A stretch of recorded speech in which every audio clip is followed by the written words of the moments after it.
कमी पडते असे वाटते का? ते कधी कमीच पडत आले ते आतापर्यंत. ते नशिबानं केंद्रीय राज्यमंत्री झाले ते त्यांच्या नशिबात होतं, परंतु या जिल्ह्याचं वाटोळं करण्याचं काम सातत्यानं त्यांनी केलेलं आहे. काय केलं मला सांगा? आज सोयाबीनला भाव नाही, कापसाला भाव नाही, काय करता केंद्रात? का पंतप्रधानांना भेटू शकत नाही तुम्ही? पंतप्रधानांना भेटून एखादं निवेदन, अरे सोयाबीनची साधी खरेदी तुम्ही चालू करू शकत नाही केंद्रीय मंत्री. तुम्ही कापसाची CCIची बंद झालेली खरेदी चालू करू शकत नाही. मग तुम्ही करता काय? फक्त मिरवायचं पोलीसची गाडी घेऊन. या जिल्ह्यासाठी काय केलं? खामगाव जालना रेल्वे मार्ग हा पूर्वीचा आहे, यांचा काही वाटा नाही. निवडणुकीच्या वेळेला म्हटलं की आता झालं, आता नारळ फोडलं, काहीच नाही पुढे.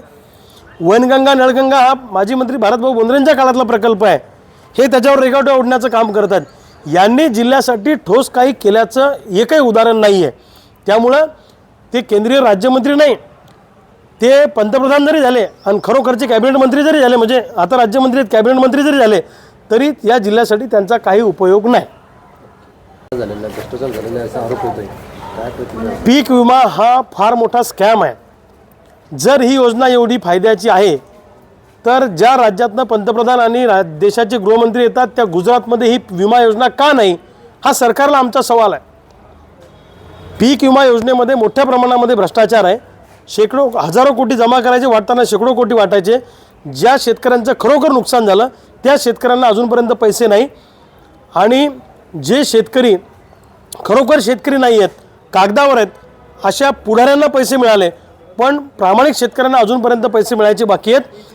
पीक विम्याची रक्कम जर का सरकारने तातडीनं कंपन्यांना सांगून दिली नाही तर मग मात्र या महाराष्ट्रामध्ये मोठा आगडो मुसळल्याशिवाय राहणार नाही, हे सरकारने ध्यानात ठेवावं.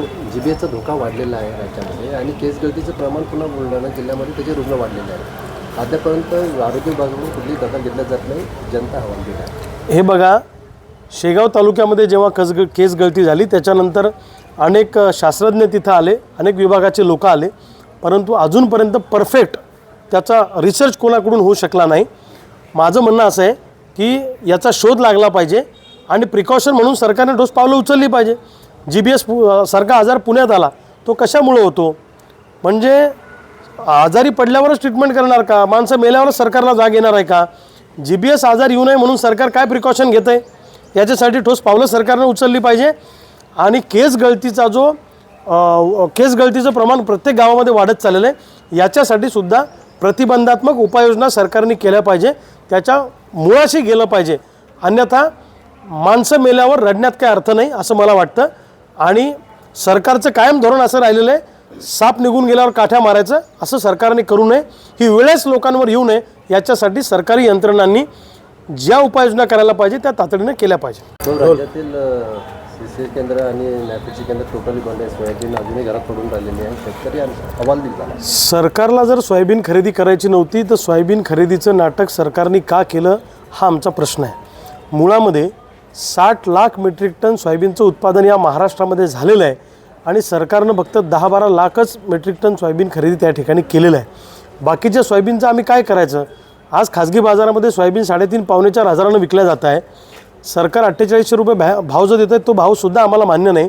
आता सरकारने एकच करावं, जर सरकारला खरेदी करता येत नसेल तर प्रति क्विंटल 3000 रुपये भाव फरक आम्हाला दिला पाहिजे, अशी आमची मागणी आहे. वेबसाईटचं कारण दाखवून CCIने कापसाची खरेदीसुद्धा बंद केलेली आहे. कापसाची पण तीच अवस्था आहे.